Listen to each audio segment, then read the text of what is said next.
தமிழன் தொலைக்காட்சி சொந்தங்களுக்கு கிறிஸ்டபர் தாஸின் அன்பு வணக்கங்கள். இன்றைய அரசியல் அரங்கம் நிகழ்ச்சிக்காக நம்முடன் இணைந்திருப்பவர் விடுதலை சிறுத்தைகள் கட்சியின் செய்தி தொடர்பாளர் திரு தூகா பகலவன் இணைந்திருக்கிறார். அவரோடு நிறைய விஷயங்கள் நம்ம பேசலாம். தோழர் வணக்கம். வணக்கம். மிகுந்த மகிழ்ச்சி. நீண்ட இடைவெளிக்கு அப்புறம் சந்திக்கிறோம்னு நினைக்கிறேன். நேற்று பாட்டாளி மக்கள் கட்சி நிறுவனர் திரு ராமதாஸ் அவர்களுக்கும் அவருடைய மகன் திரு அன்புமணி ராமதாஸுக்கும் இடையிலான மோதல், அது அவங்களுடைய கட்சி பிரச்சனை, தனிப்பட்ட பிரச்சனை, நாம் பேசுவதற்கு ஒன்றுமில்லை. இருப்பினும் அது ஒரு பொது இடங்களில் செய்தியாளர் சந்திப்பு மூலமாக அந்த நிறுவன தலைவர் தன்னுடைய கருத்துக்களை பதிவு செய்கிறார். ஒரு மூத்த தலைவர். அப்படியான ஒரு இடத்தில்தான் அந்த செய்தியாளர் சந்திப்பு பல்வேறு விமர்சனங்கள், கருத்துக்களை உருவாக்கி இருக்கிறது. எப்படி பார்க்குறீங்க? நல்ல கேள்வி. என்னை பொறுத்தவரையில் முதுபெரும் தலைவர்கள் ஒருவர், நன்று அரசியல் தெரிஞ்சவர், அரசியல் அரங்கில் பேசப்பட்டவர்.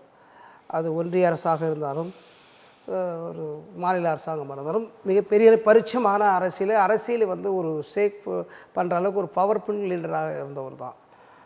ஆனால் அவர் இவ்வளோ பக்குவம் நிறைந்து இருந்தாலும் பொதுவெளியில் தன்னுடைய தனிப்பட்ட விருப்புகளை பேசுவது முற்றிலும் தவறு என்பதுதான் எனது கருத்து. அவரோட பேச்சு தவறு. ஆமாம் ஆமாம், அதில் முற்றிலும் தவறு, முற்றிலும் ஒரு துளி அளவு மாற்றம் இல்லாமல் முற்றிலும் தவறு என்பது தான். தவிர்த்திருக்க வேண்டிய செய்தியாளர்கள் சந்திப்புன்னு சொல்கிறீங்க. அதாவது ஒரு விஷயங்கள் என்னென்னா, எல்லா கட்சிகளிலுமே வந்து பிரிவினைகள் இருக்கிறது, மோதல்கள் இருக்கிறது, பிளவுகள் ஏற்பட்டிருக்கிறது, பிரிந்து போயிருக்கிறார்கள்.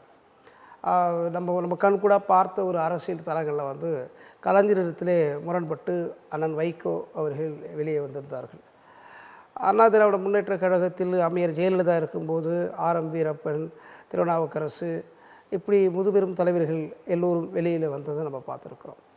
ஆனால் அந்த தலைவர்கள் இப்படி ஒரு விமர்சனத்தை வந்து யாரும் வைத்ததாக சான்றுகள் இல்லை.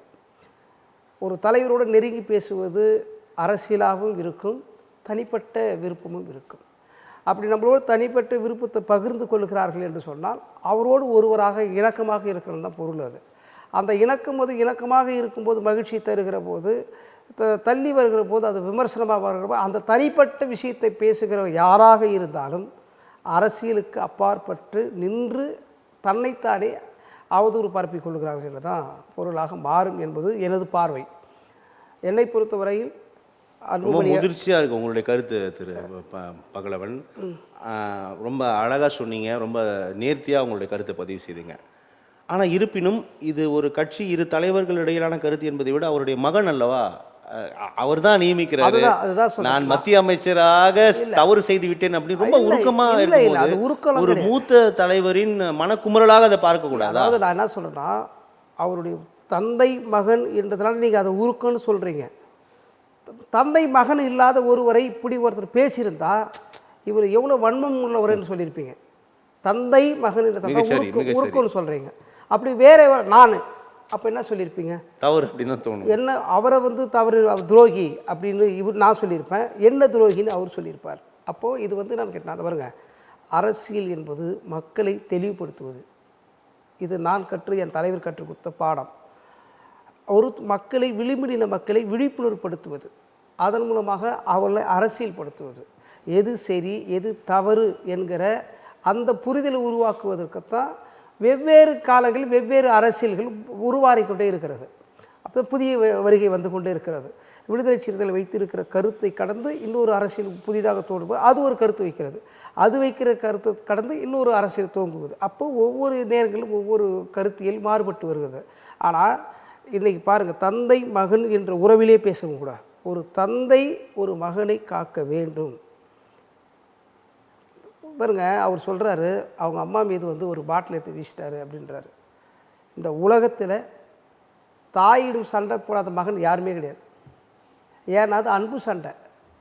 பாட்டில் வீசினா எப்படிங்க அன்பு சண்டை ஆகும்? அது பாட்டில் நீங்கள் வந்து அதாவது வந்துச்சுன்னா அது நீங்கள் வந்து சொல்கிற விதம்தான். இப்போ எனக்கு வந்து அப்பா எனக்கு சட்டை வாங்கி கொடுத்தாரா, நீ கேட்டிங்களா, இந்த சட்டை கூட எனக்கு வேணாம், சட்டை கைட்டு போட்டுடுறான். செருப்பு நீ போட்டுக்கிற செருப்பு அப்பா வாங்கி கொடுத்துறான், அப்புறம் அந்த செருப்பை வேணாம் தூக்கி போட்டுருவான். அப்போ செருப்பு கூட தூக்கி போட்டு போனான், சட்டையை கைட்டு போட்டு போனான்னு சொல்லுவீங்களா? பொது வெளியில் வந்து அம்மா வந்து விலை உயர்ந்த புடவை கட்டியிருப்பாங்க, நம்ம குழந்தையா இருக்கும்போது சிறுநீர் கழிச்சிடுவோம், மலம் போயிடுவோம், அதை ஆசையாக தான் துடைப்பாங்க. அம்மா மேலேயே கக்கூஸ் போயிடுச்சு குழந்தை அப்படின்னு சொல்லுவோமா? தூக்கி போட்டுருவோமா? அம்மா மேலேயே சிறுநீர் கழிச்சிச்சு இப்போ தூக்கி கடைச்சிடுவோமா? நகையெல்லாம் போட்டிருந்தாங்க. ஆனால் ஒரு மூத்த அரசியல்வாதி, அவர் மருத்துவரோட அந்த குற்றச்சாட்டுகளை நீங்கள் ரொம்ப எளிமையாக வந்து பார்க்குறீங்க. ஏன்னா நீங்கள் தான் முன்ன குறிப்பிட்டீங்க, இது தந்தை மகன் என்று இல்லாமல் ஒரு ஒரு தலைவர், நிறுவனர் ஒரு தலைவராக பாருங்கள்னு சொன்னீங்க. ஆனால் நீங்களே இது ரொம்ப இப்போ எமோஷனலாக கடக்க விரும்புகிறீங்களே. அதான் நான் என்ன சொல்ல வரேன்னா, நீங்கள் அரசியலாகவே சொல்லலைன்ற நான் என்னுடைய கருத்தே வந்து நீங்கள் அரசியலாக பதிவு செய்யலை, தனிப்பட்ட விருப்பங்களை பகிர்ந்து கொள்கிறீர்கள். நான் அரசியலாக சொல்கிறேன்னு சொன்னால் அது வேல்யூ. அது வேல்யூ. நீங்கள் என்ன பண்ணுங்கள், அன்புமணி நான் தான் தலைவராக்கினேன், நான் அவரை நீக்கம் செய்து விட்டு இது காரணங்கள், இவர் இந்த காரணம் வந்து அரசியல் காரணம் சொல்லுங்கள், அரசியல் காரணம் சொல்லுங்கள். நீங்கள் சொல்கிறது எல்லாமே உங்கள் குடும்ப பிரச்சனையை சொல்கிறீங்க. நீங்கள் அரசியல் காரணம் சொல்லுங்கள். ஜிகே மணி பையனுக்கு வந்து நான் பொறுப்பு கொடுத்தேன், அதை நடத்த விடாமல் பண்ணார், அதன் பிறகு முகுந்தனுக்கு கொடுத்தேன், முகுந்தன் வந்து நடத்த விடாமல், இவையெல்லாம் அரசியல் காரணம். இது அரசியல் காரணம். இதெல்லாம் வந்து காடுவெட்டி குருவுக்கு வந்து தப்பு பண்ணார், அது எப்போ சொல்கிறீங்க? இதெல்லாம் முளையிலே கல்லீர வேண்டும் அப்படின்னு சொல்கிறாங்கல்ல. இப்போது அகத்தின் அழகு முகத்தில் தெளிவு தமிழ் சொற்கள் அழகாக இருக்குது.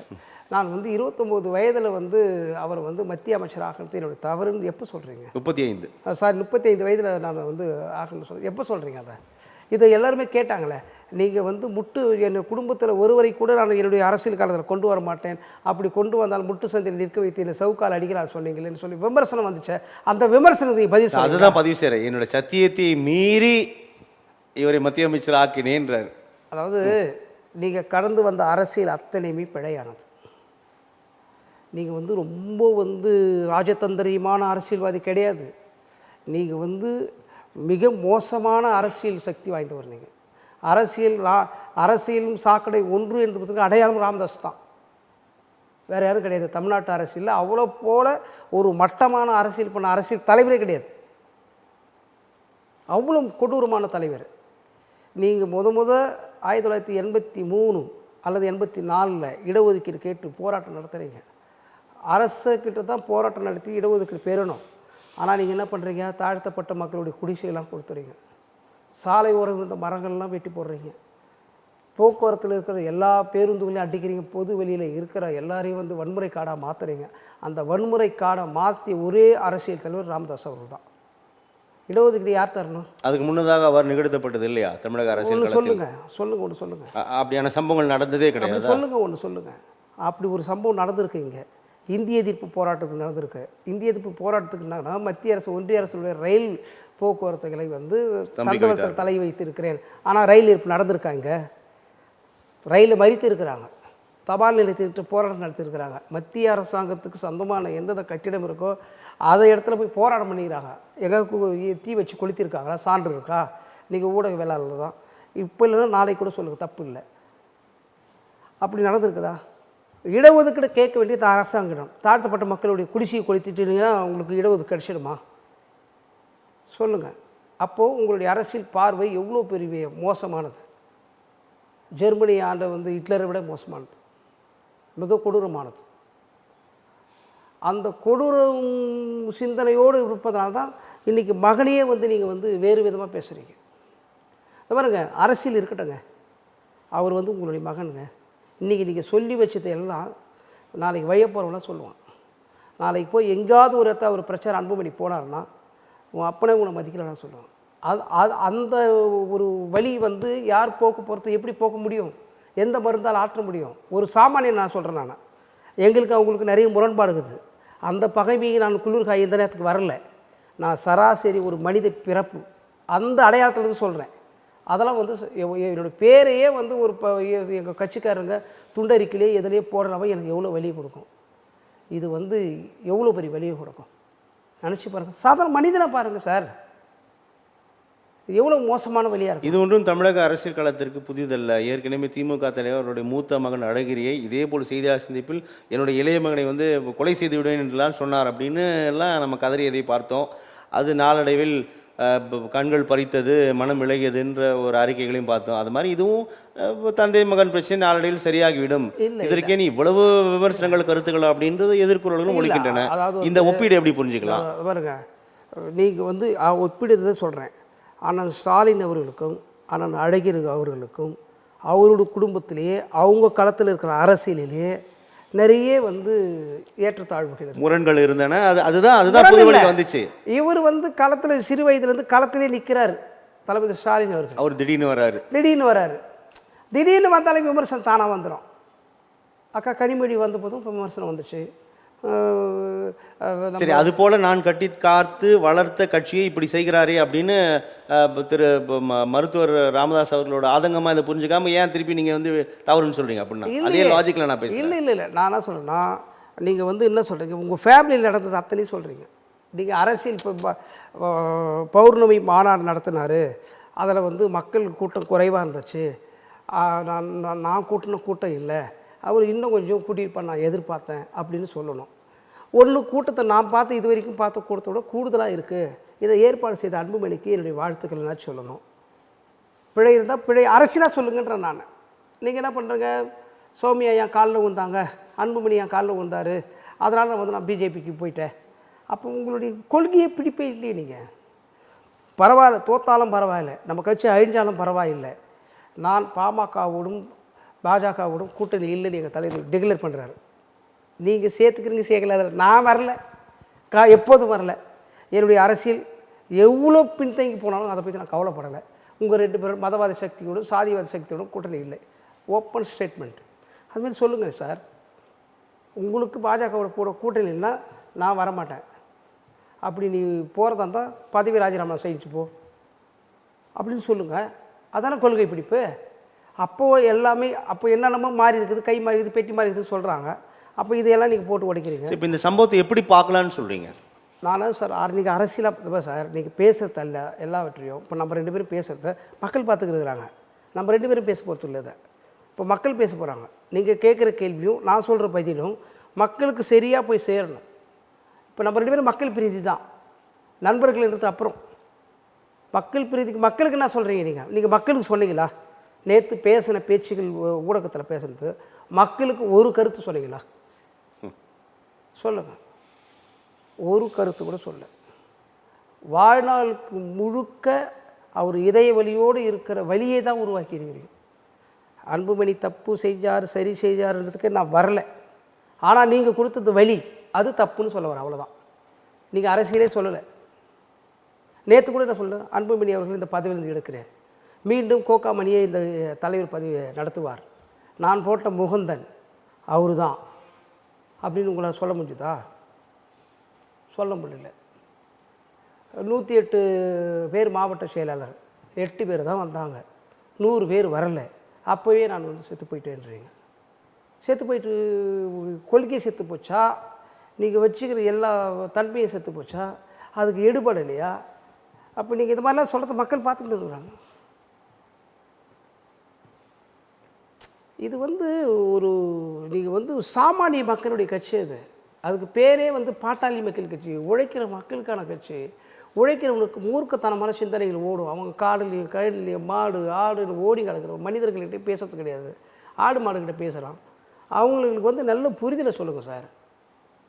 சரி தம்பி வந்தார், ஏதோ சின்ன சின்ன பிழை இருக்குது, அதை அட்ஜஸ்ட் பண்ணுங்க, இல்லைன்னா உங்கள் கருத்தை சொல்லுங்கள். அதில் இன்னொன்று சொன்னார், நான் செயற்குழுவில் பொதுக்குழுவில் எப்போதுமே வந்து என்ன விமர்சனம் பண்ணுங்கன்னு நான் சொல்லுவேன். அப்படி உங்களுக்கு என்ன எதிர பேசுறதுக்கு உங்களுக்கு முடியலன்னா ஒரு கடிதம் எழுதி கொடுத்துட்டு போங்கன்னு சொல்லுவேன் அப்படின்னு சொன்னீங்கல்ல. இப்போ அதை கேட்டிருக்கலாமே. அன்புமணிக்கும் எனக்கு எந்த முரணும் இல்லைன்னு ஒரு நாள் சொல்கிறீங்க, ஒரு நாள் சொல்கிறீங்க வேளகமணிக்கு கூப்பிட்றேன் நான் உங்களை, நான் அன்றைக்கி சொல்கிறேன்னு சொல்கிறீங்க. வேளகமணிக்கு கூப்பிட்டு முரணு இல்லைன்னு ஒரு நாள் சொல்கிறீங்க, அடுத்த நாள் இவ்வளோ பெரிய முரணை சொல்கிறீங்க. அந்த முரணை எங்கேருந்து சொல்கிறீங்க? கிட்டத்தட்ட 5 ஆண்டு கால இது மேலே இருக்கிற விமர்சனத்தை சொல்கிறீங்க. அப்போது நீங்கள் ஆல்ரெடி வந்து அவரை ஒதுக்கணும்னு நினச்சிட்டீங்கன்னா ஒதுக்கிட்டு போங்க. இந்த சிக்கல்களுக்கு பின்னால் அல்லது இந்த சண்டைகளுக்கு பின்னால் பாஜகவோட களம் இருக்கிறது அல்லது பாஜகவோட திட்டம் இருக்குது அப்படின்னு ஒரு சிலர்கள் இந்த கருத்தை முன்வைக்கிறாங்க. அப்படி சொல்கிறோம், எப்படி பார்க்குறீங்க? அப்படி சொல்கிற அத்தனை பேரும் அரசியலை பிழையாக பார்க்கிறார்கள் அப்படின்னு நான் சொல்கிறேன். அவங்க அரசியலே பேசலைங்க, அரசியலே தான் பேசலைன்னு நான் சொல்கிறேன். அப்புறம் எப்படி அதில் அரசியலை வந்து கோக்குறீங்க? அப்போ உங்கள் பார்வையில் கோளாறு இருக்குன்றேன் நான். தனிப்பட்ட வெறுப்பு பேசின்னு இருக்கிறாரு, பாட்டாளி மக்களுக்குடைய அரசியலே பேசலைன்ற நான்.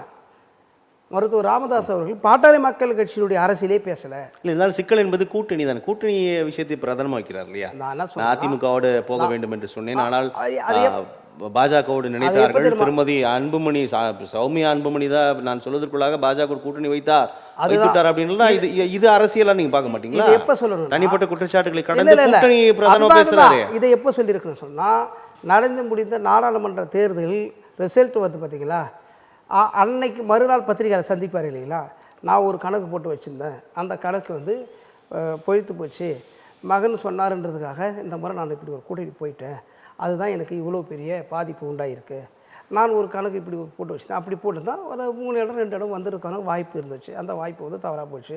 இப்போ ரெண்டுத்தையும் நான் ஓட்டு வித்தியாசங்கள் நான் இணைச்சி பார்க்கும்போது நான் போட்ட கணக்கு தான் சரியாக இருக்குது, அவர் அன்புமணி போட்ட கணக்கு தவறாக இருக்குது அப்படின்னு நீங்கள் வந்து பப்ளிக்கில் சொல்லிடலாம் கூட, பொதுக்குழுவில் சொல்லியிருக்கலாமே, அங்கே பொதுக்குழு செயற்குழுக்கு அங்கே சொல்லியிருக்கலாமே.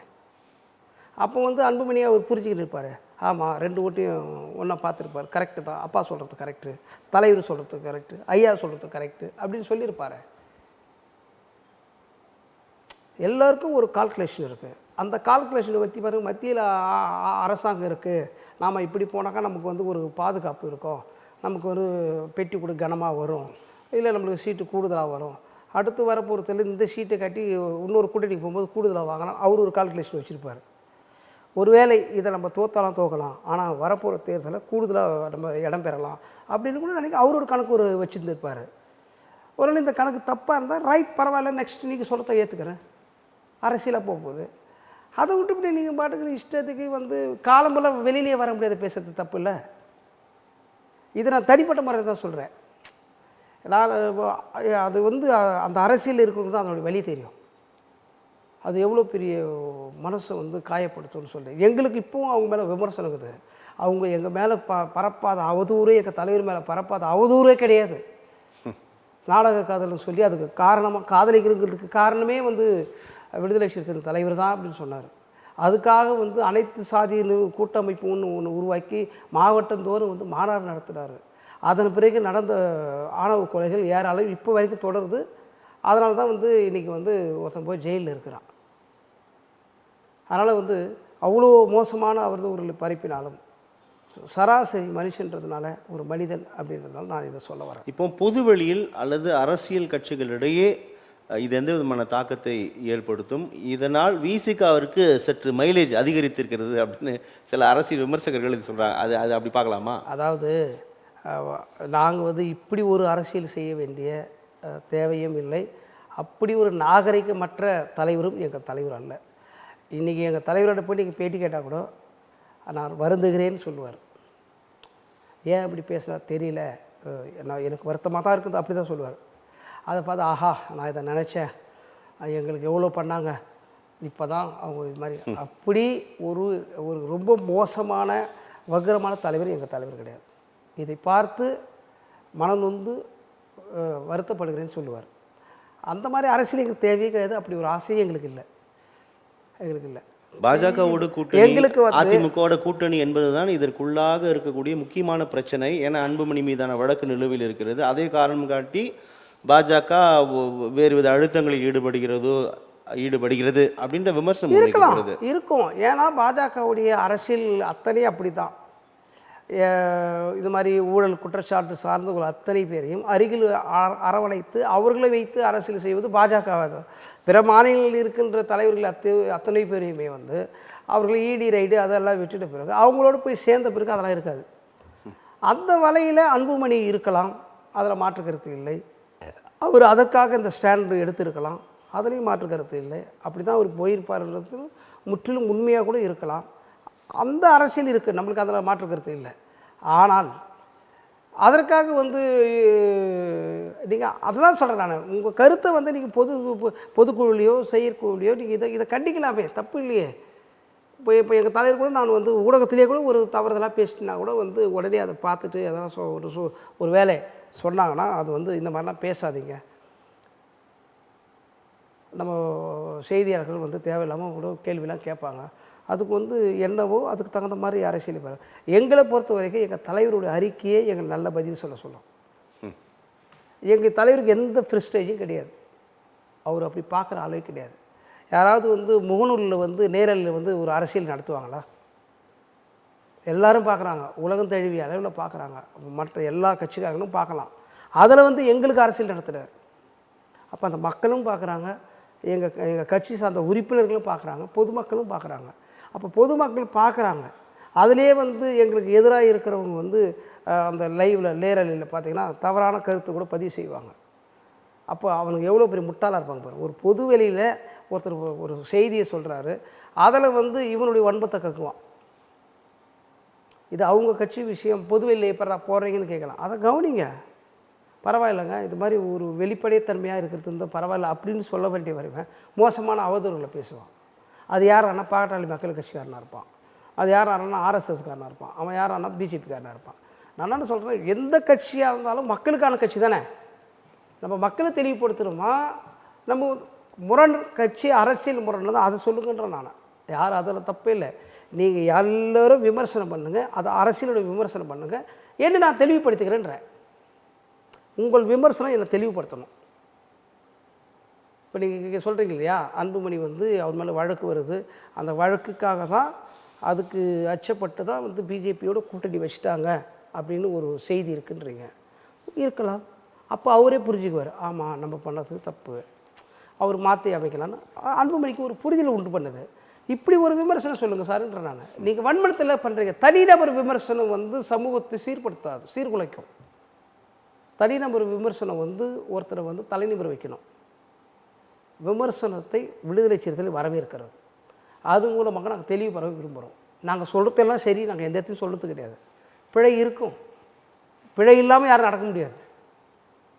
அதை நீங்கள் சொல்லுங்கன்னு தான் சொல்கிறேன். நம்ம அதுக்காக தான் மக்கள்கிட்ட பேசுகிறேன். நம்ம மக்கள் மன்றத்தை அதுதான் எங்கள் தலைவர் சொல்லுவார். நான் தொடங்கிய போது எனக்கு இந்த அரசியலை பற்றி எனக்கு பெரிய புரிதல் கிடையாது, ஆனால் நான் மக்களோடு மக்களாக இன்றைய வரைக்கும் பயணிப்பதனால் மக்கள் தான் எனக்கு தினந்தோறும் அரசியலை கற்று தருகிறார்கள், அதனால் தான் நான் இப்படி போய்கின்னு இருக்கிறேன் அப்படின்றார்.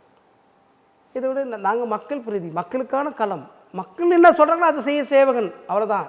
ஏதோ என்ன நீங்கள் வந்து அதை செய்யுங்கன்னு நீங்கள் உங்களுக்கு தெரியாமலே எனக்கு ஒரு வேலை இட்டுக்கிறீங்க, அதை நான் செய்கிறேன். அதில் பிழை இருந்தாலும் நான் மாற்றிக்கிறது தயாராகிறேன்ற நம்ம, அவ்வளோதான். நம்ம அரசியல் தான். திரு பகலவன், தாவைக்காவோட தலைவர் விஜய் அவர்கள் 10-12ஆம் வகுப்பில் நிறைய மதிப்பெண்களற்ற மாணவர்களை ஊக்கப்படுத்தும் நிகழ்ச்சி நடைபெற்றது. அதில் வந்து பேசிய விஜய் வந்து மாணவர்களுக்கு வந்து ஒரு கருத்தை பதிவு செய்கிறார். அதில் வந்து ஊழல்வாதிகளை தயவு கூர்ந்து தேர்ந்தெடுக்காதீர்கள் அப்படின்னு ஒரு கருத்தை பதிவு செய்கிறாரு. யார் சொல்கிறாரு, எப்படி புரிஞ்சுக்கலாம்? அதாவது பள்ளி மாணவர்களுக்கு அவர் உதவி செய்திருப்பது பாராட்டுக்குரியது, அவருக்கு எமது வாழ்த்துக்கள். ஊழல்வாதிகளை தேர்வு செய்யாதீர்கள் அப்படின்னு அவர் சொல்கிறாங்க இல்லையா. பழம்பெரும் அமைச்சராக இருந்தவர்கள், அரசியல் காலத்தில் கிட்டத்தட்ட 50 ஆண்டுகள் 70 ஆண்டு காலத்தில் நான் பழுத்த அரசியல்வாதி அமைச்சராகவே இருந்து வருகிறேன், சட்டமன்ற உறுப்பினராக இருந்து வருகிறேன். அது போன்ற நபர்களை அவர் குறிவைத்து சொல்லியிருப்பதற்கு வாய்ப்பு உண்டு. புதிதாக போகிற நீங்களோ அல்லது நானோ ஊழல்வாதியாக எப்படி எடுத்துக்கொள்ள முடியும்? நான் ஊழல் செய்ய மாட்டேன் எப்படி என்று அவர்களுக்கு தெரியும், தேர்வு செய்வர்களுக்கு எப்படி தெரியும்? அதில் வந்து அப்படி ஒரு வாய்ப்பே இல்லை. இரு கண்களை போல ஒரு அதான் இப்போ ஊழல்வாதிகளை தெரிவு செய்யாதீர்கள் அப்படின்னும் போதே அதை அந்த புதியவர்களுக்கு எங்கள் கட்சிக்கு வாய்ப்பு கொடுங்க, இருக்கிற எல்லாமே ஊழல்வாதிகள் அப்படின்னு சொல்கிறாரு, அப்படி புரிஞ்சுக்கலாமான்னு கேட்குறேன். கண்டிப்பாக புரிஞ்சுக்கலாம். ஏன்னா ஏற்கனவே அதிகாரத்தில் இருப்பவர்கள் தானே ஊழல் செய்ய முடியும். ஏற்கனவே அதிகாரத்தில் இருப்பவர்கள் தான் அவர் சொல்கிறாரு. அதை நேரடியாக சொல்லிட்டு இருக்கலாம். இந்த 50 ஆண்டு காலம் அரசியல் இருக்கிறேன், மந்திரியாக இருக்கிறேன்னு சொல்கிறவங்களாம் நீங்கள் தேர்வு செய்யறதுன்னு சொல்லலாம். அப்படி சொல்லிட்டு ரொம்ப வெளிப்படையாக போயிடும். கரெக்டாக சொல்கிறேன்னு புரிஞ்சுக்கும். ஏன் சூஸ்கமாக சொன்னான்னு தான் தெரியல. இப்போ புதிதாக நான் போகிறேன்னு வச்சுங்களேன், என்னை எப்படி ஊழல்வாதின்னு எப்படி நீங்கள் தீர்மானிப்பீங்க? அப்படியே வாக்காளர்கள் வாக்கு போட்டு வெற்றி பெற்றால் கூட நான் ஊழல் செய்ய மாட்டேன்னு அவங்களுக்கு எப்படி தெரியும்? இன்றைக்கி இடி ரைடு வந்த பிறகு தான் ஊழல்வாதின்னு தெரியும். அரசுக்கு அதிகமான சொத்துக்களை சேர்த்த பிறகு தான், சொத்துக்கு வழக்கு வந்த பிறகு தான் நான் ஊழல்வாதின்னு தெரியும். அது வரைக்கும் தெரியாது, அது வரைக்கும் தெரியாது. நீங்கள் ஒரு மக்களுக்கு தெரியுமல்லவா? தெரியாது. நீங்கள் என்ன ஒரு சிஸ்டம் சொல்லுங்கள். நீதிமன்றத்திற்கு வேண்டுமென்றால் தாமதமாக தெரியலாம், மக்களுக்கு தெரியுமே யார் செய்கிறார்கள் என்று. விஜய் அவர்கள் நான் என்ன சொல்கிறேன்னா, நான் முதலமைச்சராக வந்தால் ஒரு சென்னைக்குள்ளே இத்தனை ஸ்கொயர் ஃபீட்டில் தான் வீடு இருக்கணும், 1/2 ஏக்கர் 1 ஏக்கரில் தான் வீடு இருக்கணும், 5 ஏக்கர் 10 ஏக்கர்லாம் வீடு இருக்கக்கூடாது. ஏன்னா அது சென்னை சிட்டிக்குள்ளே அவ்வளோ பெரிய இடத்துல நீங்கள் சிறிதாக வீடு கட்டிட்டு 5 பரப்பு நிலத்தை வந்து வீணாக போடுறீங்க. அது மாதிரி அப்பாவி மக்கள் எவ்வளோ பேர் இருக்கிறாங்க. அவங்களுக்கெல்லாம் இங்கே குடியிருப்பு வேணும், நகரத்தில் வாழணும்னு ஒரு ஆசை இருக்குது. நீங்கள்லாம் இப்படி வந்து எல்லை மீறிய வீடுகளை வைத்துக்கொண்டு சாதாரணமாக மூடி போட்டு நாய் படுத்துக்கிறது வாட்ச்மேன் இருக்கிறாங்க. அவ்வளோதான், அந்த வீட்டில் யாருமே இல்லை, வெறும் மக்கி போன கார் நிற்குது. அந்த மாதிரி இருக்கிறதுனால அண்ணன் வந்தால் எடுத்துருன்னு சொல்லுங்கள். ஒரு வரையறைப்படுத்துங்க. வங்கி கணக்கில் இவ்வளோ தான் இருக்குன்னு சொல்லுங்கள். இதுக்கு மீறி போனால் அரசாங்கத்துக்கு கொடுத்துருன்னு சொல்லுங்கள். அதெல்லாம் நீங்கள் ஒரு வரையறைப்படுத்தினா பரவாயில்ல, புது விதமான இருக்குது அப்படின்னு சொல்லலாம். இப்போ கீபாவில் இருக்கிற மாதிரி நான் பண்ணுவேன் அப்படின்னு சொல்லுங்கள். சேக்கு வேறு பிடல் கெஸ்ட்ரோ பண்ண மாதிரி நான் பண்ணுவேன் அப்படின்னு சொல்லுங்கள். அதெல்லாம் பரவாயில்லை. ஆனால் நீங்கள் பொதுவாக எல்லாரையும் சொல்லிவிட்டு யாராக இருக்குன்னு ஏன் சொல்ல வைக்கிறீங்க? நேரடியாக சொல்லுங்கள் எது வந்தாலும். அதுதானே சரியாக இருக்கும். டைலாக் மட்டும் சினிமாவில் மட்டும் நேரடியாக வந்து பண்ணுறீங்கல்ல, அதே மாதிரி இப்போ இங்கேயும் நேரடியாக சொல்லுங்கன்ற நான். தாவேகாவோட விஜய் வருகையின் போது கொஞ்சம் அப்படி சில கருத்துக்கள் முன் வச்சிங்க. இப்போது அதிமுக பாஜக கூட்டணி உறுதியானவுடன் அதிமுக பாஜகவோடு யாரும் சென்றுவிட மாட்டார்கள் அப்படின்னு ஒரு ஒரு ஒரு ஒரு கருத்து மாறுபட்டது. ஆமாம். இப்போ வந்து தாவேகா விஜய் வாய்ப்பே கிடையாது, அவர் தனியாக தான் நிற்கணும் அப்படின்றதுல விமர்சனங்களை வைக்க ஆரம்பித்து விட்டீர்களோ? அதாவது நான் ஒரு அதீத நம்பிக்கை இல்லைன்னா ஒரு இல்லை அவரு கட்சி தொடங்கிறப்பதை நாங்கள் வரவேற்கிறோம். அதில் மாற்று கருத்து எங்களுக்கு இல்லை. யார் ஒன்றும் வரலாம், அதை நம்ம தலையிடவும் முடியாது. ஆனால் இங்கே வந்து பாஜகவோட கூட்டணி வைக்கக்கூடாது அப்படின்ட்டு சொல்கிறதுக்கு விடுதலை செய்யறதுக்கு எத்தனையோ காரணங்கள் சொல்லியிருக்கிறோம். ஒன்று. ரெண்டாவது, அதிமுகவுடைய கட்சியினுடைய நிலைப்பாடு வந்து பாஜக நிலைப்பாடாக இருக்குது. அப்போ ரெண்டும் வந்து ஒரே நிலைப்பாட்டில் இருக்கிறதுனால அதிமுகவும் பாஜகவும் வந்து மதவாத சக்திகளுக்கும் சாதிவாதிய சக்திகளுக்கும் துணை போகுது. மக்களுக்கு எதிரான அரசியல் பண்ணது.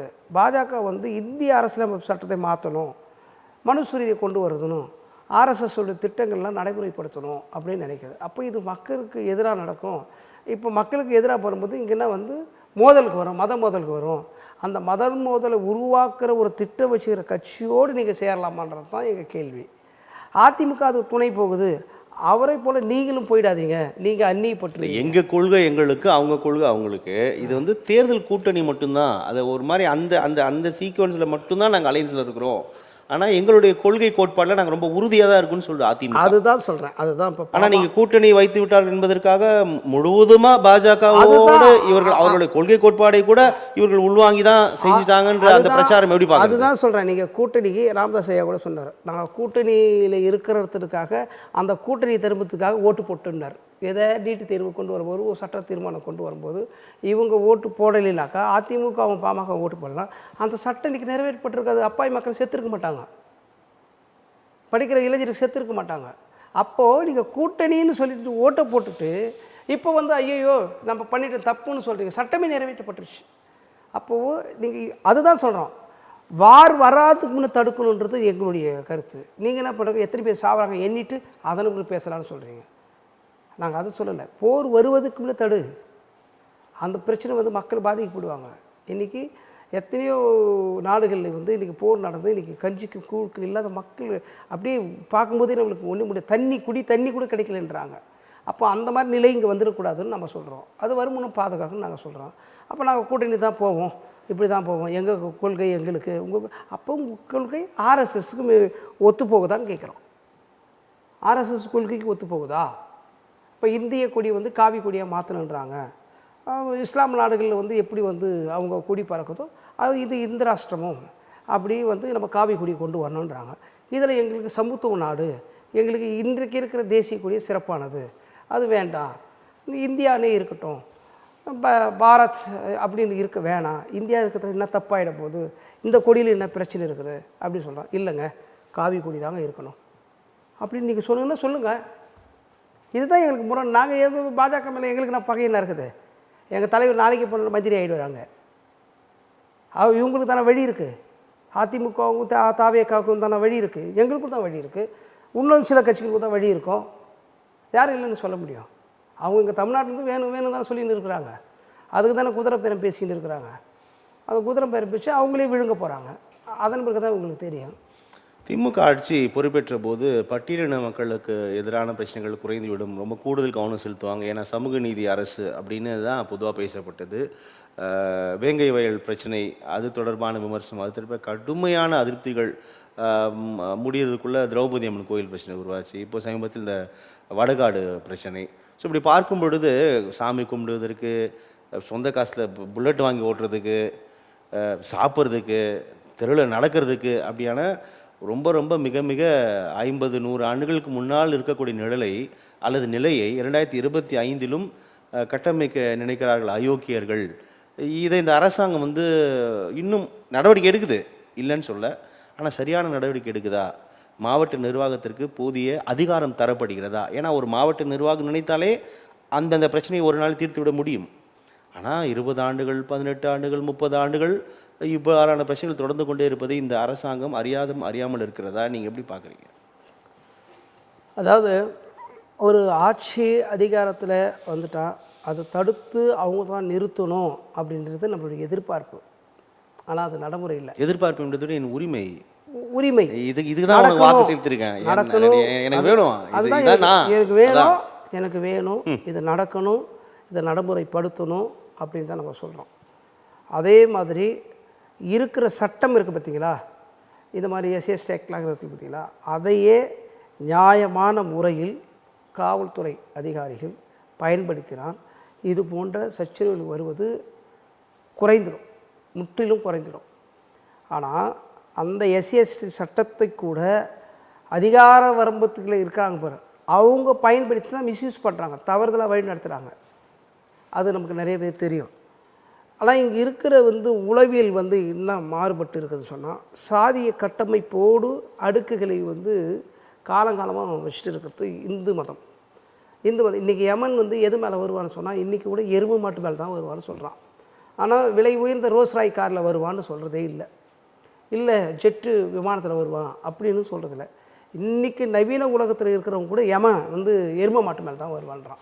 அப்படி தான் கட்டமைக்கப்பட்டு நம்மலாம் தெருக்கூத்து பார்த்துருக்கோம், ஏதோ கூத்து பார்த்துருக்குறோம், தொலைக்காட்சி இல்லாதப்போ பார்த்துருக்கோம், நம்ம அதெல்லாம் கடந்து வந்திருக்கிறோம். இன்றைக்கி நேற்று பார்த்தா என் பையனை கேட்டிங்கன்னா கூட எருமை மாட்டு மேலே தான் வருவானோ. அப்போது அவ்வளோ தூரம் இந்து மதத்துடைய கட்டமைப்பு வேரூன்றிக்கு கிடக்குது. அதுவும் ஊடாகத்தான் இதுக்கு சாதி கட்டமைப்புகளும் அப்படியே அழுக்காய் கிடக்குது. அந்த சாதி கட்டமைப்பை மட்டும் தன் உடம்புலேருந்து அகற்றிக்கொள்ள விரும்ப மாட்டான். வேர்வை சுமல் அடிக்குது, வாசம் வருது, அதுக்கு பாடி ஸ்ப்ரே போட்டுக்கிறான், முகத்துக்கு சவரம் பண்ணிக்கிறான், ஏர் கலர் கட்டிக்கிறான். இவ்வளோ நாள் நவீனம் வந்தாலும் அவனோடு ஒட்டி இருக்கிற அந்த சாதி புத்தியை அறவே ஒழிச்சிக்கணும், இது தப்பு அப்படின்னு அவனே ஒவ்வொருவரும் புரிந்துக்கணும். இதை இன்னொருத்தர் போய் திணிக்க முடியாது. ஒவ்வொருவரும் புரிந்து கொள்ள ஒரு விஷயம். நீங்கள் சொன்னீங்க அழகாக, திரௌபதி அம்மன் கோவில், அந்த கோவிலுக்கு போகக்கூடாதுன்னு சொல்கிறாங்க. அங்கே பாருங்கள், ஒரு எவ்வளோ ஒரு பைத்தியக்காரத்தனம் பாருங்கள். அங்கே ஒரு பெண்மணிக்கு சாமி நீங்கள் பறையிற சாதி இங்கே வரக்கூடாதுன்னு ஒரு சாமி சொல்லுது. இப்போ இதெல்லாம் எவ்வளோ பெரிய கேவலமான ஒரு இதுக்கு சட்டம் என்ன பண்ணணும், முதலமைச்சர் என்ன பண்ணுவார், எங்கள் தலைவர் என்ன பண்ணுவார், நீங்கள் என்ன பண்ணுவோம், நான் என்ன பண்ணுவேன்? ஒரு சாமி ஆட சொல்லி நாமளா சொன்னோம், இந்த பறையிற சமூகம் வரக்கூடாது சொல்லி நாமளா சொன்னோம். அப்போ எவ்வளோ பெரிய வன்மம் அவங்க மனசில் ஊறி இருக்கும் பாருங்கள். அந்த சாமி ஆடுற பொம்பளைக்கு சாப்பாடுக்க வழி கிடையாது. இது நான் கொச்சப்படுத்துன்னு சொல்ல, நம்மளுக்கு வறுமையாக இருக்கிறமே, நமக்கு உணவு இல்லையே, நம்ம தங்குறதுக்கு இடம் இல்லையே, உடுத்துறதுக்கு உடை இல்லையே, அதை பற்றி கவனம் செலுத்தாத பறையறு வரக்கூடாதுன்னு சாமியாடி சொல்லுதுன்னு சொன்னால் அதை ஊரில் இருக்கிறவன் நம்புறான்னா இது எவ்வளோ பெரிய பைத்தியக்காரத்தனம். அப்போ பைத்தியம் யார்? அதுக்கு ஒரு படித்த வக்கீல் போயிட்டு அங்கே ஒரு ஐயா சொல்லிட்டாரு, இது சுப்ரீம் கோர்ட் வரைக்கும் போகிறோன்றான். படித்தவன், இந்த படித்தவன் என்ன சொல்லணும், போயிட்டு தம்பிங்களாம் இந்த மாதிரி தப்புப்பா, அதெல்லாம் சாமி தெருவில் இருக்குது, போகும்போது அவன் கும்பிட்டு போகிறான், உனக்கு நாயா என்ன பிரச்சனை இப்போ, அதனால் என்ன ஆகிட போகுது, பில்டிங் ஏதாவது இடிஞ்சு ஊந்துட போதா, நம்ம வீட்டில் இருக்கிற தானியங்கள் எங்கெல்லாம் வெளியில் போயிட போதா அப்படின்னு சொல்லணும். அறிவை புகுத்த தேவையில்லையா? அதுதானே முற்போக்கு வேணும், அதுதானே பகுத்தறிவு. இந்த பகுத்தறிவு இல்லாத மடையர்களாக உருவாக்கத்து யார்? இது மாதிரி தான் இருக்கான். அப்போ இப்போ நம்ம என்ன பண்ணுறது, அதை விட்டுட்டு ஆட்சியாளருக்கு மேலே குற்றம் சொல்கிறது, அதுக்கு கூட்டணி சொல்கிறது. சட்டம் தன் கடமை செய்யணும்னு நம்ம எல்லோரும் சொல்கிறோம் சார். அது மட்டுமே செய்துவிட முடியாதுன்றதா யதார்த்தம். ஆமாம், அது மட்டும் செய்ய முடியாது, சட்டம் மட்டுமே சரி செய்துவிட முடியாது. ஒன்றும் இல்லை, நீங்கள் அதே திரௌபதி மக்கள் மனதில் மாற்றங்களை விதைக்க வேண்டும் சொன்னீங்க. அதை விதைப்பது யாரு? அதை விதைப்பதை தடுப்பவர்கள் யாருன்ற கேள்வியும் இருக்கே. நம்ம ரொம்ப சிம்பிள் சார். உங்கள் வார்த்தையை 4 பேர் 10 பேர் கேட்குறான்னு சொன்னால், நீங்கள் கெட்ட விதமாக சொன்னாலும் கேட்டுக்குவோம், நல்ல விதமாக சொன்னாலும் கேட்டுக்குவோம். ஆனால் நீங்கள் அதிகமாக வந்து கெட்ட விதம் சொல்கிறீங்க, அதை கேட்டுக்கணும். நீ மரத்தை வெட்டி போடுன்னு பஸ்ஸை ஓடின்னு சொன்னேன், அவன் ட்ரெயினையும் அடி பண்ணுறான், வீட்டையும் கொளுத்து பண்ணுறான், நான் என்ன ஒன்றாலும் பார்த்து பண்ணுறான். ஒரு சின்ன பொடி பையன் எங்கள் தலைவரை பேரை சொல்லி அதை வந்து அந்த மாநாட்டிலேருந்தே வந்து இது பண்ணுறான். அதன் பிறகு அவனை காவலர்கள் வந்து கைது பண்ணுறாங்க. அப்போ அவனுக்கு இல்லை என்ன நீ விதைச்சி வச்சுக்கிற, எங்களை எங்கே வேணாலும் சார் நீங்கள் சாதி ஒழிப்பை மக்கள் விடுதலை சார், ஆனால் இதனால் சாதி ஒழிஞ்சிருமா நீங்கள் கேள்வி கேட்கலாம். கண்டிப்பாக சாதி ஒழியாது. ஆனால் நான் சாதியை கூர்மைப்படுத்த மாட்டேன், சாதி வெறி சிந்தனையோடு நான் அலைய மாட்டேன், எனக்கு கீழன்னு ஒருத்தனை சொல்ல மாட்டேன், எனக்கு மேலேன்னு ஒருத்தனையும் சொல்ல மாட்டேன். அப்படி தான் நான் போவேன். எனக்கு எந்த பிரச்சனையும் கிடையாது. எங்கள் ஒரு தம்பி கூட எனக்கு தொலைபேசி சொல்லிக்கிறார், அண்ணா என்னை வந்து பறையன்னு சொல்லிட்டார், நான் ஒரு மேலே SC/ST ஆக்ட் பண்ணாங்க, என்ன எப்பா நான் பறையத்தானேப்பா, பறையன்னு கூப்பிட்டு போகிறான் விட்டு போகணும்னு சொல்லி. சிம்பிள், நான் பறையர் தானே, பறையன்னு கூப்பிட்டு போகிறான், கவுண்டர்னு கூப்பிடலையா, செட்டியார்னு கூப்பிடலையா, மொழியார்னு கூப்பிடலையா, பறையர்னு கூப்பிட்டு என்ன போ அப்படின்னும் போது அவன் கொஞ்சம் கோபம் வந்து என்னடா அண்ணனை இப்படி சொல்கிறாரு அப்படின்னு கோபம் தணிகிறான். ஆனால் அந்த தப்பு என்னவோ அதுக்கான நம்ம கம்ப்ளைண்ட் கொடுப்போம், தப்பு இல்லை. அப்போ இப்போ சொல்ல வேண்டிய இடத்துல சொல்லக்கூடிய சொல்லினோம்னா இது எங்கேயுமே பிரச்சனை வராது. நீங்கள் யார், நான் யார் சார், என்ன சார் பிரச்சனை, இப்போ இங்கே என்ன பிரச்சனை, எல்லோரும் படிச்சிட்டோம், எல்லோருக்கும் வேலை கிடைச்சிடுமா, ஒரே வகுப்பில் படிக்க எல்லோரும் பாஸ் பண்ணிட முடியுமா, எல்லோரும் ஒரே மாதிரி மார்க் வாங்கிட முடியுமா, அதெல்லாம் ஏன் கேட்க மாட்டேறீங்க, இது மட்டும் எப்படி? அப்போது மனிதன் படைப்பு என்பது ஒன்று, அதில் ஏன் பிரிவினவாதம்னு யாரும் யோசிக்கிறதில்லை. அதில் ஏன் பிரிவினவாதம்? ஒருத்தர் சொல்கிறார், தொலைக்காட்சியில் சொல்கிறாரு, மாடு மாடோடு இணையுது, புலி புலியோடு இணையுது, ஆடு ஆடோடு இணையுது, ஆனால் நீங்கள் மட்டும் ஏன்டா அங்கங்கே வரீங்கன்னு கேட்குறான். ஏன்டா உங்களுக்கு அதுவே தெரியல, மனிதன் மனிதன் தான் இணையுமா? மனிதன் போயிட்டு மாடு திருமணம் பண்ணிக்கிறானா, மனிதன் போய் பன்றியை திருமணம் பண்ணிக்கிறானா, அப்போ தானே தப்பு. மனுஷன் ஒரு ஆண் பெண் இந்த இரண்டை தவிர என்ன சாதி இந்த உலகத்தில் சாதி இருக்குது சொல்லுங்கள் சார்? ரெண்டே ரெண்டு, இது புல் பூச்சி புழு அத்தனை ரெண்டு இனம் தான், வேறு இனமே கிடையாது. இப்போ இந்த அறிவை வந்து எவன் சொல்கிறது? சமூக வலைத்தளங்களில் ஏற்கனவே விசிகாவை தான் எனக்கு தெரிஞ்சு நிறையா விமர்சித்து வருவார்கள். விசிகா தலைமை உங்கள் தலைவர் வந்து அதை பொருட்படுத்த மாட்டார், அதற்கு ஒரு சரியான பதிலை சொல்வார். அரசியல் படுத்துங்கள் என்பதுதான் முதன்மையான கொள்கை. எப்படி வேணாலும் தூற்றுவோர் தூட்டட்டும், போற்றுவோர் போட்டட்டும் என்ற அடிப்படையில் இருக்கக்கூடிய ஒரு கட்சி. ஆனால் ஒரு சில நபர்களை கடுமையாக எதிர்க்கிறீர்கள். குறிப்பாக அந்த ஏர்போர்ட் மூர்த்தி என்பவர் மாவட்டத்திற்குள் இந்த நிகழ்ச்சிக்காக வந்தால் கூட கடுமையாக விசிகாவினர் எதிர்ப்பை பதிவு செய்கிறீர்கள், உள்நுடைய தடுக்கிறீர்கள், அவர் தங்கும் இடங்களுக்கு எதிராக மிரட்டுகிறீர்கள் அப்படின்ற விஷயங்கள்லாம் அரங்கேறுது. ஏன் அப்படி பண்ணுறீங்க?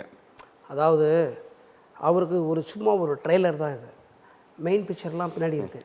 இதுவே மிரட்டுறீங்களே அப்படின்னு நினச்சிக்கலாம், நீங்கள் எடுத்துக்கலாம். நானும் தொடக்கத்திலே சொன்னது தான், நாங்கள் பண்ணுற அரசியல் 100க்கு 100 சரி நான் சொல்ல வரல, அதில் பிழை இருக்கும். அந்த அரசியல் பிழையை சொல்லுங்கள்னு சொல்கிறேன், அதை சுட்டி காட்டுங்க, அதை விமர்சனம் பண்ணுங்க. தனிநபர் எங்கள் தலைவரை பற்றி இல்லை, நாங்கள் யாரையாச்சும் மற்ற தலைவர் தனிப்பட்ட முறையில் எங்கள் தலைவர் எங்கேயாவது விமர்சனம் பண்ணி பார்த்தீங்களா? ஒரு சான்று சொல்ல முடியுமா? இது 35 ஆண்டு கால அரசியல் வரலாற்றில் எங்கள் தலைவர் இதுவரைக்கும் தனிநபர் விமர்சனம் ஒன்று பேசியிருக்காரு, ஒன்று சொல்லுங்கள், ஒன்று காட்டுங்க.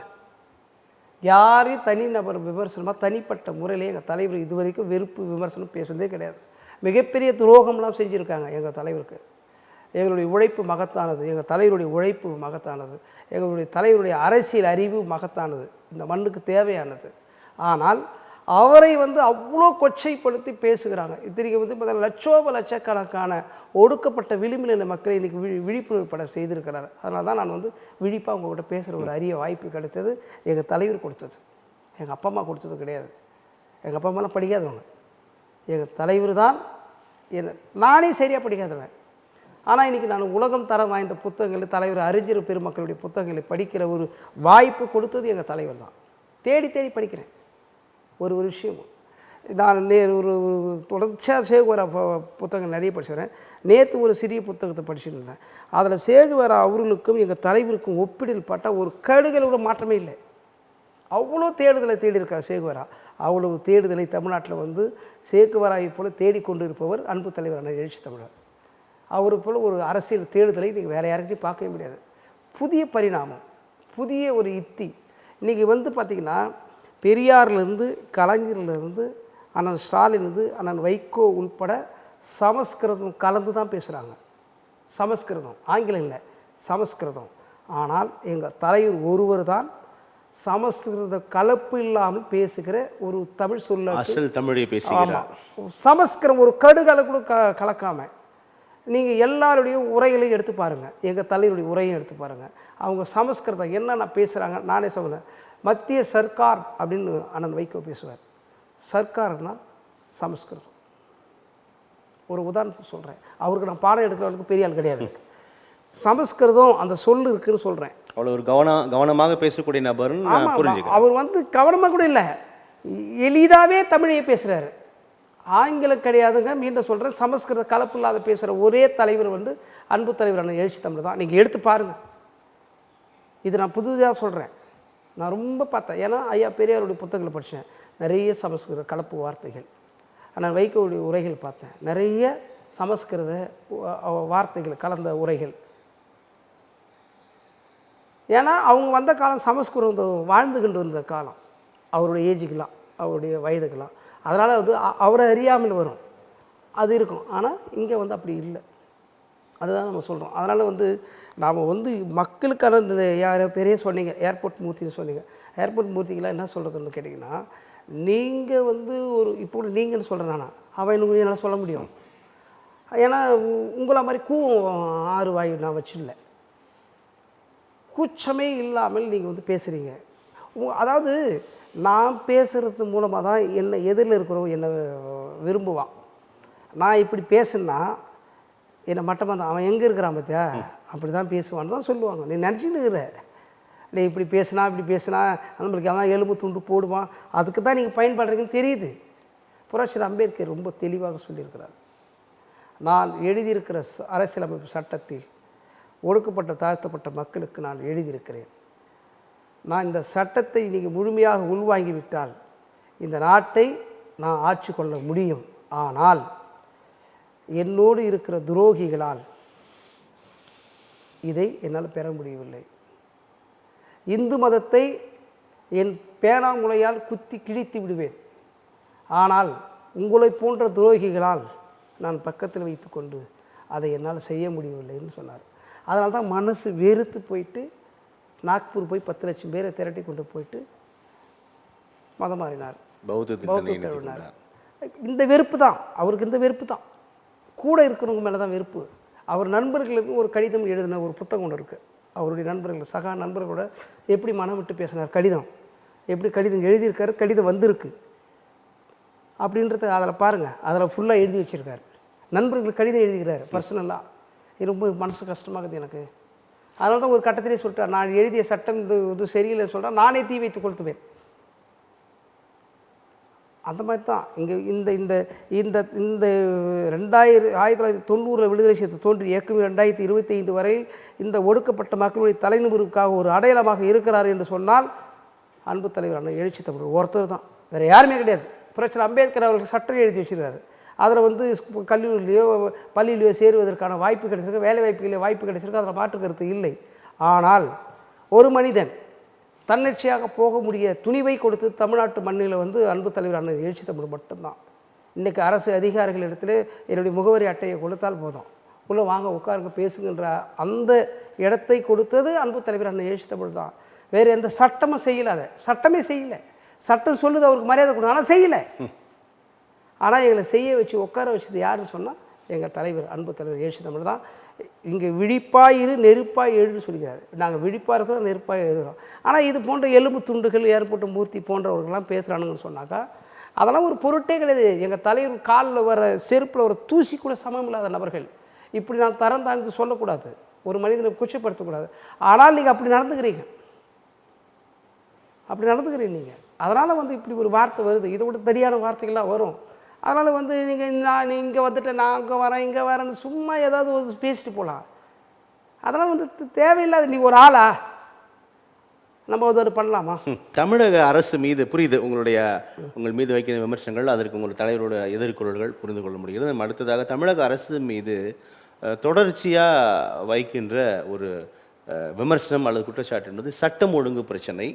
இதை நம்ம சொல்ல பிரதான எதிர்க்கட்சி தலைவர் திரு எடப்பாடி பழனிசாமி அறிக்கைகள் வாயிலாகவும் கடிதங்கள் வாயிலாகவும் நாள்தோறும் இதை பதிவு செய்து கொண்டே வருகிறார். உண்மையில் இந்த அரசாங்கம் சட்டம் ஒழுங்கை ஒழுங்காக காப்பாற்றுகிறதா? அதாவது எடப்பாடி பழனிசாமி அவர்கள் எதிர்க்கட்சி தலைவராக இருப்பதற்கே தகுதியற்றவர். ஏன்னு கேட்டால் அவர் இதுவரையில் அரசியல் படுத்த வேண்டிய இடத்துல கோட்டை விட்டு ஏதோ ஒன்றை பிடித்து கொண்டு தொங்கிக் கொண்டு இருக்கிறார். நான் என்ன சொல்கிறேன்னா, வேங்கவையில் விவகாரம் எவ்வளோ பெரியது. எதிர்க்கட்சி இருக்கிற எடப்பாடி பழனிசாமி அந்த இடத்துக்கு போயிட்டு அரசியல் பண்ண முடியுமா, பண்ண முடியாதா? சட்டப்பேரவையில் பேச முடியுமா, முடியாதா? ஏன் பேசலை? இது இரண்டுமே செய்யவில்லையா? இது வரைக்கும் பேசவே இல்லையே, ஒரு அறிக்கை கூட விடலையே. ஏன்? அதான் ஏன்னு கேட்குறேன். நான் தான் ஏன்னு கேட்குறேன். அப்போ உங்களுடைய அரசியல் பார்வை என்னவா இருக்குது? பெரிதும் அரசியலுக்கு பயன்படும் சொல்கிறீங்க, அதை அவர் உணராமல் இருக்கிறாரோ? ஏன் பண்ணலன்னு தானே கேட்குறேன். இது வரைக்கும் பண்ணலையே. இப்போ சமீபத்தில் அதே புதுக்கோட்டை மாவட்டத்தில் சுற்றி இன்றைக்கு சாதி வெறியாட்டம். அதை நீங்கள் அரசியல் படுத்தலாமே. விஜய் அவர்கள் போகிறதுக்கு தடை விதிக்கிறாங்கன்னு சொல்கிறாங்க. நீங்கள் போனது எங்கே செய்தி வந்துக்குதா? இது வரைக்கும் வந்திருக்கா? சொல்லுங்கள். நீங்கள் ஏன் தாழ்த்தப்பட்ட மக்களுக்கு ஏதாவது ஒன்று நடந்த இடத்துக்கு நீங்கள் அறிக்கை ஒன்று வச்சுருக்கீங்களா? ஒரு அறிக்கை பேசியிருக்கீங்களா? இன்னமும் நீங்கள் அதே நிலையிலே இருக்கிறீங்க. பழையவர்களாக இருப்பார்கள், புதியவர்களாக மாற மாட்டார்கள் என்று நினைக்கிறீங்க. அதெல்லாம் உங்கள் ஒப்பங்காலம். இது எங்கள் அண்ணன் திரும்ப காலம். இனிமேல்லாம் உங்களுடைய இதெல்லாம் வேகாது. அதனால் நாங்கள் வேறு மாதிரி டீல் பண்ணுவோம். நீங்கள் உங்கள் அதிமுகவே தாழ்த்தப்பட்ட மக்கள் இத்தனை ஆண்டு காலம் நீங்கள் ஆட்டம் போட்டுருந்தீங்க. இனிமேல் அதுக்கெல்லாம் நாமம் போட்டு வச்சாச்சு. புரியுதுங்களா? பட்ட நாமம் தான். உங்களுக்கு ஓட்டு இல்லாத அனாதைகள் நீங்கள். எங்களுக்கு இத்தனை கோடி உறுப்பினர்கள் இருக்கிறாங்க. அத்தனைக்கு இனிமேல் நீங்கள் தெரு கோடி தான் போகணுமே தவிர எந்த கோடிக்கும் போக முடியாது. இதுவரை நான் இங்கேருந்து டிக்ளேர் பண்ணி சொல்கிறேன். உங்களுடைய இது இனிமேல் முடியாது. அவ்வளோதான். ஏதோ ஒரு முறை அந்த அம்மா புண்ணியத்தில் ஏதோ ஒரு முதலமைச்சர்னு இனிமேல் முன்னாள் முதலமைச்சர் என்ற பட்டத்தை ஒன்றா உங்களுக்கு கிடைச்சிருச்சு. அதனால் எதிர்க்கட்சி தலைவராக சட்டம் ஒழுங்கு பிரச்சனை தொடர்பாக அவருடைய அறிக்கைகள் ஏற்புடையதே இல்லைன்னு சொல்றீங்களா? நீங்கள் அவர் மீதான விமர்சனங்கள் அது இங்கே ஒரு கட்சியாக சார், நான் பொதுவாக தான் சட்டம் ஒழுங்கு பிரச்சனை தொடர்பாக எதிர்க்கட்சி தலைவரோட அறிக்கை அல்லது கேள்வி என்பது அது ஒன்றுமே ஏற்றுக்கொள்ள முடியாது. அதாவது நீங்கள் அரசியல் ஒன்று படுத்துறேன்னு சொல்கிறீங்க இல்லையா? திமுக தலைவர் தில்லிக்கு போகிறார், வெள்ளை கொடி பிடிக்கிறார் அப்படின்னு சொல்கிறீங்கல்ல, அரசியல் கரெக்டு. வேங்கவேல் விவகாரத்தெல்லாம் ஏன் பேச மாட்டேங்குன்னு கேட்குறேன்.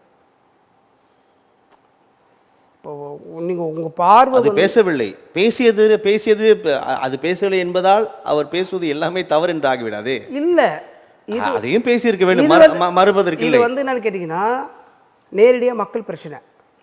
நீங்கள் குற்றம் சுமத்துனா பாஜகவோட அவர் நெருங்க போகிறாருன்னு சொல்லி கற்பனை சொல்கிறீங்க. இந்த நடந்தது சொல்கிறேன், நடந்தது கேட்கல, இது மாதிரி நடக்குமோ அப்படின்றதுக்கு சொல்கிறீங்க. நீங்கள் நடந்ததுக்கு பேசுங்கன்ற, நான் நடக்கவே இல்லை, பார்க்கவே இல்லை, அதுக்கு பேசுகிறீங்க. நடந்துக்கு பேச மாட்டேறீங்கன்னு கேட்குறேன். நடந்ததுக்கு ஏன் பேச மாட்டேறீங்க? கற்பனைக்கு பேசுகிறீங்க. வெள்ளைக்கொடி பிடிச்சா பார்த்தீங்களா? வேறு எதனா போய் ஆப்ஷன் வச்சுட்டு பார்த்தீங்களா? சரி, ரைட், நீங்கள் சொன்ன மாதிரி வெள்ளைக்கொடி பிடிச்சி தான் வரட்டும். வெள்ளைக்கொடின்றது சமாதானம். சமாதானன்றதுன்னா சமாதானம் என்பதை விட சரணடைந்து விட்டார் நீங்கள் சொல்கிறது அது. ஆனால் உலக வரலாற்றில் அப்படி சொல்ல. வெள்ளைக்கொடினா சமாதானம் அப்படின்னு பேசு. எனக்கும் எங்கள் விடுதலை சிறுத்தைக்கும் பாஜகவுக்கும் முரண் இருக்குது, திமுகவுக்கும் பாஜகவுக்கும் முரண் இருக்குது. ஆனால் இந்த முரணால் மக்கள் பாதிக்கப்படுறாங்க. நிதி வரலை, கல்விக்கு நிதி வரலை, வெள்ளம் வந்தால் நிதி வரலை, மக்களுக்கு அந்த 100 நாள் வேலை வாய்ப்புகளுக்கு நிதி தரலை. இப்போ என்னால், என்னுடைய முரணால் மக்கள் பாதிக்கப்படுறாங்க. அப்போ என்ன பண்ணணும்? நம்ம சரி, நம்மளால் மக்கள் பாதிக்கக்கூடாது, அப்போ நம்ம போய் பேசுவோம் அப்படின்னு நிதி அமைச்சர் போய் பார்க்க போகிறாரு. நிதி அமைச்சர் பார்க்க போயிட்டு பிரதமரும் மரியாதை நிமித்தமாக பார்க்குறாரு. அந்த விஷயத்தை முதலமைச்சர் கூட்டம் அது.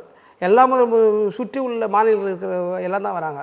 இவர் மட்டும் தனியாக போயிட்டு எடப்பாடி பழனிசாமி 3 கார்லாம் தாவி போயிட்டு எங்கே போகிறேன்னே சொல்லாமல் போயிட்டு அங்கே போயிட்டு கூட்டணி ஆரம்பிச்சு அமித்ஷாவை இங்கே வர வச்சு எங்கே கூட்டணி அவர் சொல்ல வச்சது கிடையாது. அது மாதிரி சொன்னாரா? உங்களுக்கு சொன்னாலே விமர்சனம், சொன்னாலே ஒரு கூச்சமாக இருக்கும்.